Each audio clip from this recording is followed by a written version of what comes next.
Cuba has been Russia's closest foothold in the Western Hemisphere for decades. Back in the Soviet era, Moscow kept Fidel Castro afloat with massive subsidies. Not out of love, but for one reason: a lever against the United States. That lever almost snapped the world in half in 1962 during the Cuban Missile Crisis, when a small island turned into the most dangerous chess square on Earth. And now Cuba is in the headlines again. With Trump's recent talk, people are asking the same nervous question: are we heading toward Bay of Pigs 2.0? A new missile crisis in history looping back, just with different faces on the posters. I'm Elvira Bary. I grew up in the Soviet Union. Today, we'll look at what Russia wants from Cuba right now, what it's willing to offer in return, and why this situation is fundamentally different from 1962. Here's our roadmap. Missiles near Miami. The original Cuban Missile Crisis and how it changed Cuba, Russia, and the US. Subsidies building Havana. How Castro's regime survived on the Soviet aid. Fists for hire. How Cuba returned the favors by renting out its military. When subsidies died, what happened to Cuba after the Soviet Union collapsed? Fuel is politics. How oil imports from Venezuela became Cuba's new lifeline. Leverage, not love. What the Russian-Cuban relationship looks like today.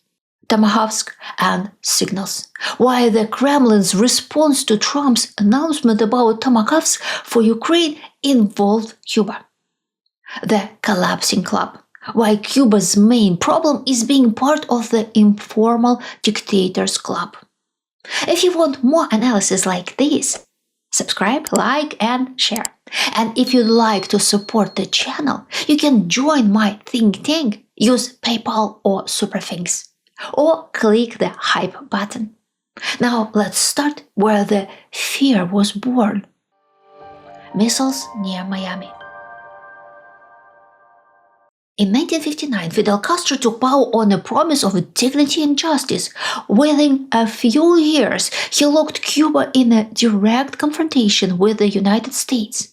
In April 1961, the Bay of Pigs invasion failed, but Havana realized just too well that the next attempt might be bigger and it might succeed.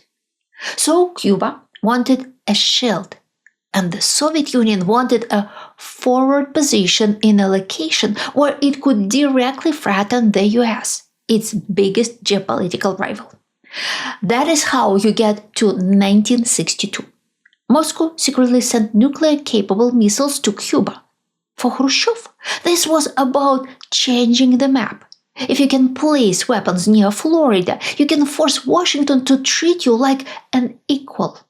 The United States discovered the missiles through U-2 reconnaissance flights. Then Kennedy ordered a blockade, calling it a quarantine, because even the vocabulary was dangerous. For 13 days, the world lived in fear of a nuclear war breaking out. The worst moment was October 27, when a U-2 was shot down over Cuba and the pressure spiked. The crisis unfolded much like a staring game, but it did not end because anyone blinked. It ended because both sides found a common ground. The public part of the deal was simple. The Soviet Union would remove the missiles from Cuba. The United States would pledge not to invade Cuba. The private part was the key.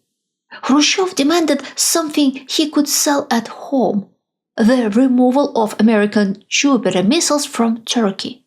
Kennedy did not want that to look like a swap under pressure, so the United States quietly agreed to remove those Jupiters later. Those missiles were, in truth, already seen as obsolete, but such a deal, if made public, would still make him look bad on television. After the crisis, both sides added guardrails because they understood how close they came. The hotline came soon after, and crisis management became its own kind of weapon. And Cuba? Cuba learned that when you let someone else place their big weapons on your soil, you become a battlefield without firing a shot. But still, Havana did not walk away from its dangerous friendship with the Soviet Union. This friendship was Castro's only chance to keep the country in his hands. Subsidies built in Havana. Castro stayed in power because Cuba got a patron that could replace the American market it had just lost. The US embargo didn't disappear, but it stopped being decisive when the Soviet bloc stepped in as a substitute. To stay part of this ecosystem, Cuba didn't have to become efficient. It only had to stay loyal. The core trade was deeply political. Cuba exported sugar and later nickel and other raw materials. The Soviet Union and the Socialist bloc bought those goods on significantly better terms than the free market would offer. In return, Cuba got oil, machinery, and loans. In 1972, Cuba joined Comecon, which made this arrangement more structured. This is where many Western observers get lost. They look at the embargo and assumed it should have crushed the regime. But an embargo works only when the target is isolated, and Cuba was connected with socialist states on the other side of the globe.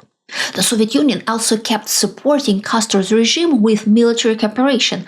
The Cuban forces got training and intelligence ties, the kind of assistance that doesn't make headlines. And there's one more part that matters for today: the debt. Over decades, Cuba accumulated a massive Soviet-era debt. After the USSR collapsed, that debt became a ghost argument that poisoned the relationship with Russia for years. Then Moscow made a strategic decision. In 2013-2014, Russia agreed to write off 90% of Cuba's Soviet-era debt, commonly reported as roughly $32 billion out of about $35 billion. Cuba would repay the remaining few billions over time. Why did Moscow do that? Not out of charity, but because it still needs Cuba for the same purposes the Soviet Union needed it for, as a lever close to the United States border. Fists for hire.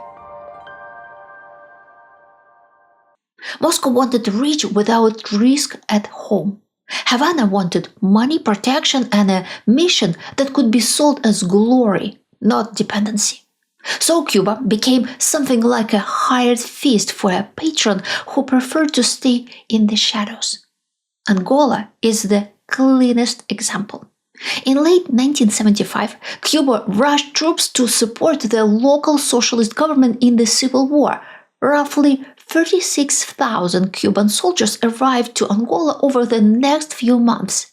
By the late 1980s, Cuba had tens of thousands of troops in Angola, and the fighting of Guanvale became one of the symbolic peaks of that long intervention. For Moscow, that was clean leverage. If Cubans fight, the Soviet Union gains influence without putting Soviet conscripts in African graves. Havana benefited as well, just in a less obvious way. A small, sanctioned island suddenly gets to act like a world power. That feeling helped the regime look taller than it was. Ethiopia is the second example. In the Agadan War, Soviet support and a large Cuban deployment helped Ethiopia reserve the battlefield. Declassified U.S. intelligence reporting from the period describes a Cuban expeditionary force of around 17,000, providing the cutting edge for the counteroffensive. Now, ask the awkward question. Was Cuba doing its own foreign policy, or was it rented out? The honest answer is both. And that's exactly why it worked. Castro had his own ideology and his own ego. He did not need Moscow to tell him that backing fellow revolutionaries was good propaganda, but the planes, the weapons, the fuel, and the long-term resupply depended on the Soviet system. Cuba could be bold as long as it stayed inside the patron's budget. There's a human detail to that era. Those Cuban kids in uniforms shipped across the ocean, then sent back with scars and silence.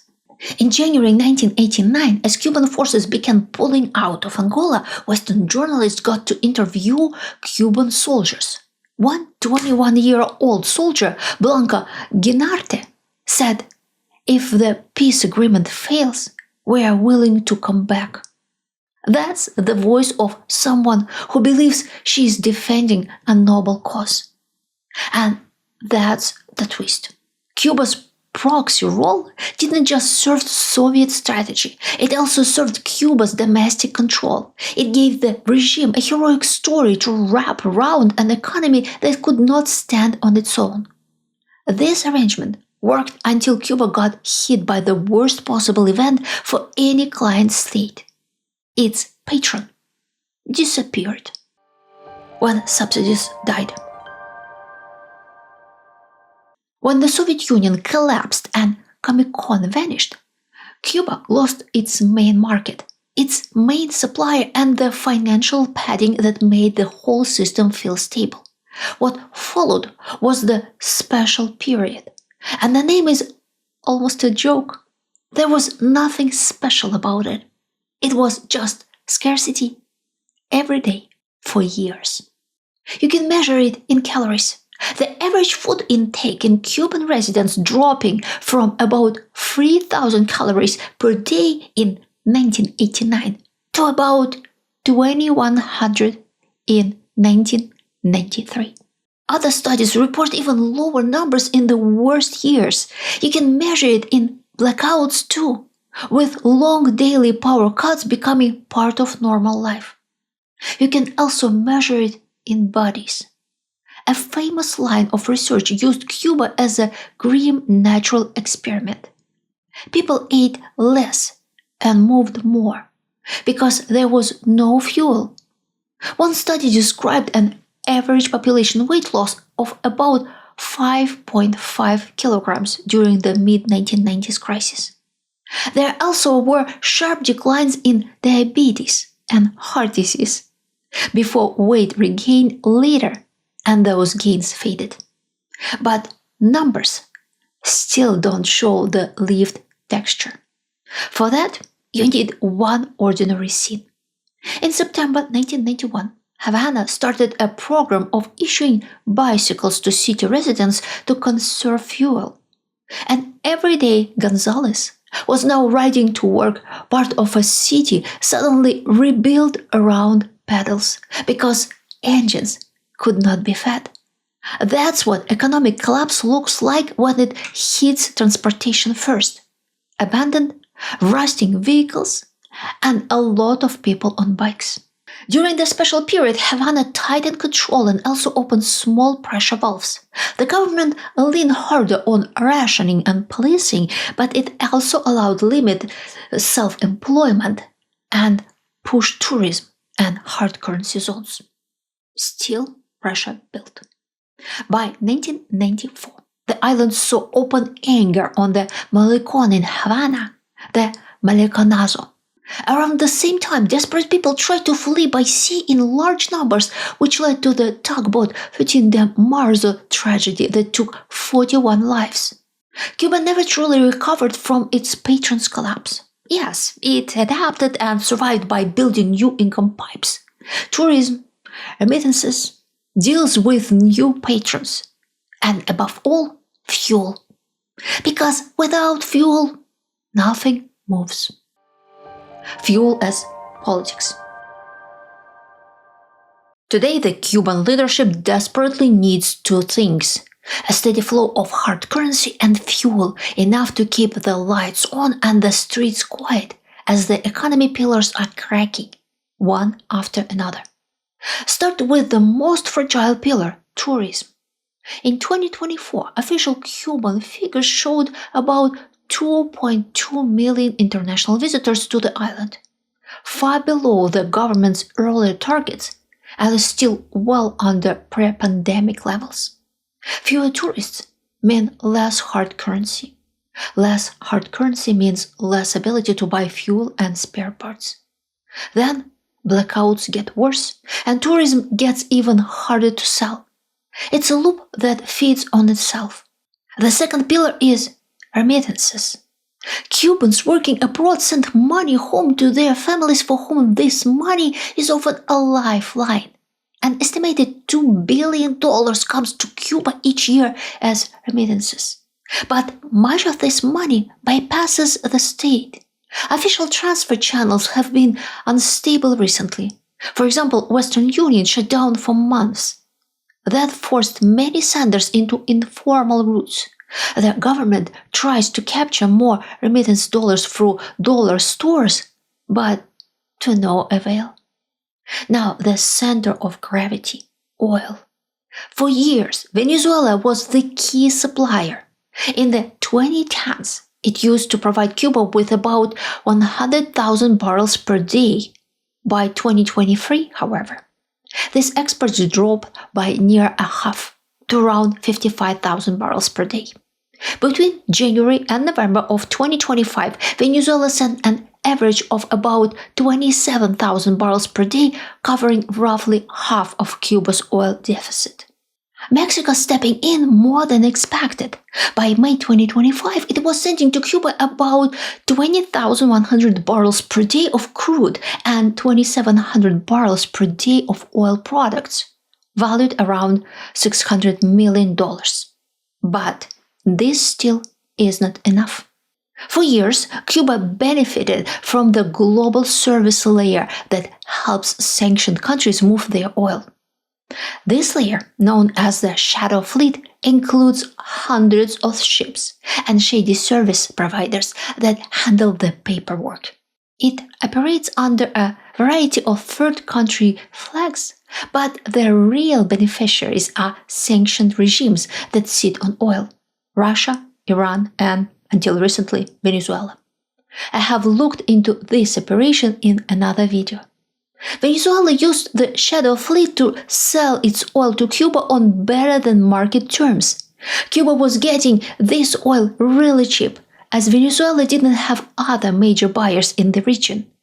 With Maduro's fall, this arrangement is no more. International bodies are considering lifting sanctions from Venezuela so it will be able to sell its oil to other markets.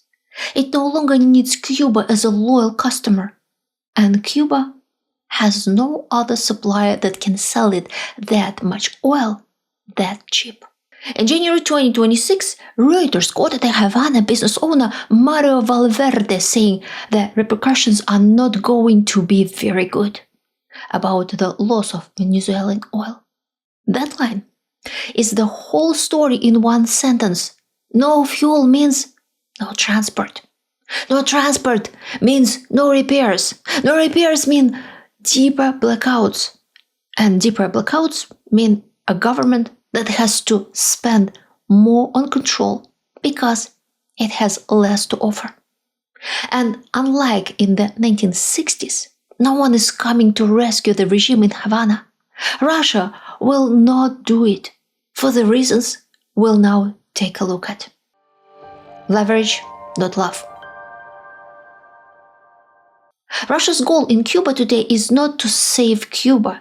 It's to use Cuba as a cheap lever in a fight for global dominance, the fight Russia is losing everywhere else. The lever works because of geography. Cuba is close enough to the United States that any Russian presence there reads like a message. Moscow wants Washington to feel a small ache at home, not a heart attack, but still something that forces attention. That's why the most visible tool is theater at sea. In June 2024, a Russian naval group arrived in Havana, including the nuclear-powered submarine Kazan and the frigate Admiral Gorshkov. Cuban officials said the ships carried no nuclear weapons. Russia called it a visit. Everyone else called it a show. A Reuters photo series captured the scene, the submarine sliding into the bay while people watched from the seawall and tourists drift past in vintage cars, like history is looping on purpose. This is the kind of signal Moscow loves. It is loud enough to make headlines. It is controlled enough to avoid real escalation. It tells the Kremlin's domestic audience, we can still scare America. And it tells Cuba, we are still here for you. Russia can bankroll the island the way the USSR did, but it can ship a tanker now and then, or arrange credit, or promise parts for the grid.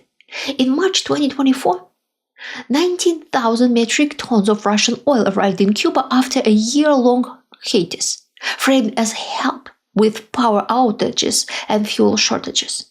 The third tool is access. Even when nothing dramatic is happening, Cuba is useful for intelligence and communications. A friendly port, friendly officials, a permissive environment for Russian services to operate. And the fourth tool is symbolism inside the global south.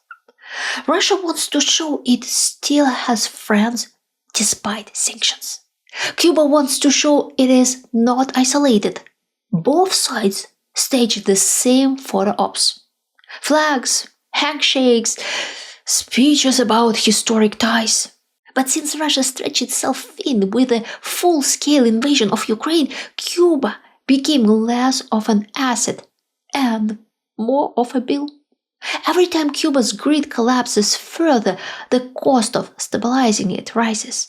Russia's economy is already strained by war and sanctions, so Moscow tries to buy influence in small pieces. One fuel delivery, one headline, then back to scarcity. That is not helping Cuba much, but that's all Moscow is willing to spare. Tomahawks and Signals. In October 2025, President Trump said he might send Ukraine long-range Tomahawks missiles if Russia did not move towards setting the war. It was a threat delivered on Air Force One, the way Trump likes to do it. Public, blunt, designed to land in Moscow in real time. Russia reacted like it always does to a threat it can't fully control, with escalation talk. Dmitry Medvedev warned that supplying Tomahawks could end badly, leaning on the old Russian argument that Tomahawks are hard to distinguish after launch and that this creates nuclear risk. It's a familiar trick, turn a conventional weapons question into an apocalypse question. Make the West feel responsible for the sky falling. Another part of Russia's response directly involved Cuba. Amid the Tomahawk talks, Russia's upper house ratified an intergovernmental agreement on military cooperation with Cuba that had been signed in March 2025. On November 2, Trump backed off, saying for now he was not considering a Tomahawk deal for Ukraine. For Russia, that looked like their Cuban move worked. When Moscow wants to warn Washington, it has only a few places where a small move looks bigger than it is. Cuba is one of them. And this is also why Washington keeps circling back to the island. Cuba is close enough to the US coastline to be strategically intolerable in a major confrontation. And if you want to squeeze Cuba, you don't start with Havana. You start with the fuel line. That fuel line used to run through Venezuela. That's why pressure on Venezuela hits Cuba like a punch to the engine. There's one more detail worth holding on to. This is not 1962. Russia is not placing missiles on Cuba. Moscow's goal is to create anxiety and destruction without overspending or risking a direct confrontation.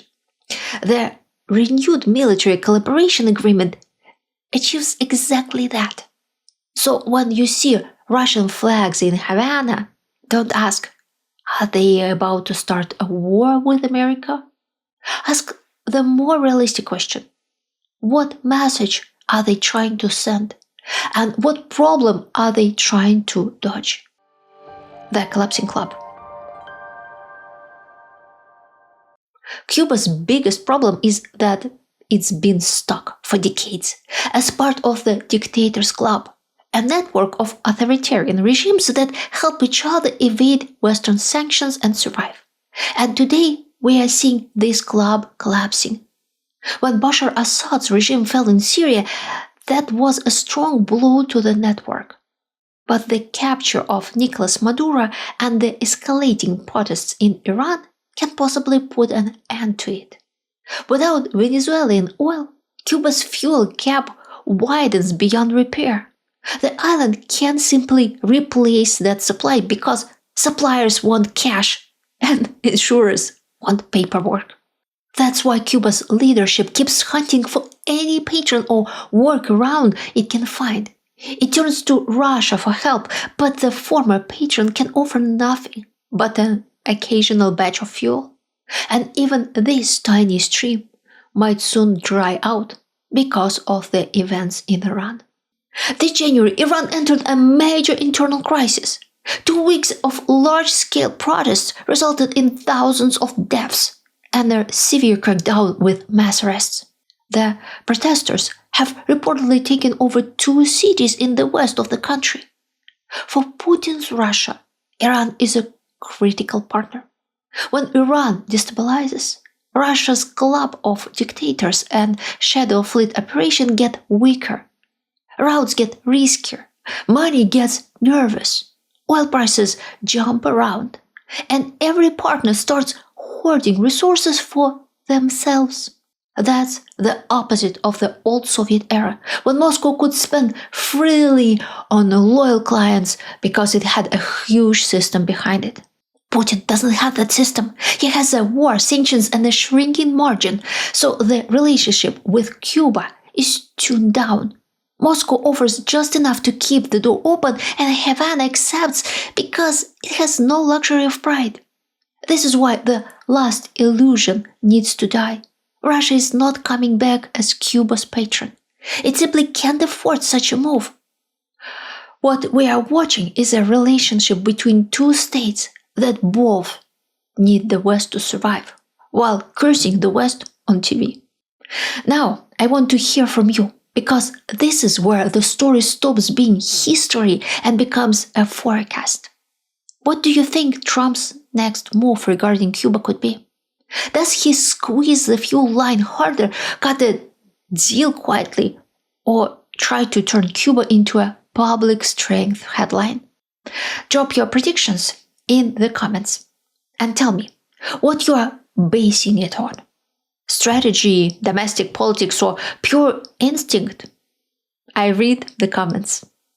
If you want more long-form analysis like this, without panic, without slogans, please like, subscribe, and share. And if you'd like to support the channel and keep it independent, you can join my think tank. Use PayPal or SuperThanks. Or click the hype button. Every bit helps this reach the people who actually want depth. See you in the next one.